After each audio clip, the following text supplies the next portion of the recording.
আমার এই লম্বা শরীর নিয়ে নড়াচড়া করতে অনেক কষ্ট হয়, দয়া করে আপনি একটা ব্যবস্থা করেন যাতে আমি স্বাভাবিকভাবে জীবনযাপন করতে পারি। তখন সেই দরবেশ বলল, নদীর পাড়ে যেয়ে দেখবা একজন ফকিন্নি মহিলা বসে আছে, তুমি ওই ফকিন্নিকে বলবা আপনি কি আমাকে বিয়ে করবেন। ওই ফকিন্নি যদি অস্বীকার করে না বলে তাহলে তোমার 1 ফিট হাইট কমে যাবে। তো সেই লোকটা দরবেশের কথা অনুযায়ী ওই ফকিন্নির কাছে যেয়ে বলছে, আপনি কি আমাকে বিয়ে করবেন। ফকিন্নি বলছে না। তখন সাথে সাথে 1 ফিট হাইট কমে গেছে।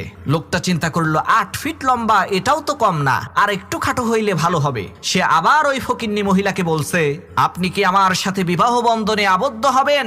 ফকিন্নি বলছে না। সাথে সাথে আর 1 ফিট হাইট কমে গেছে। লোকটা চিন্তা করলো 7 ফিট লম্বা, এটাও তো কম না, আর 1 ফিট খাটো হইলে আমাকে দেখতে আরো সুন্দর লাগবে। এই চিন্তা করে লোকটা সেই ফকিন্নি মহিলাকে আবার বলছে, আপনি কি আমাকে বিয়ে করবেন। তখন সেই ফকিন্নি মহিলা বলছে, না না না না না। তখন সাথে সাথে লোকটা একেবারে ছাগলের বাচ্চার সমান হয়ে গেল।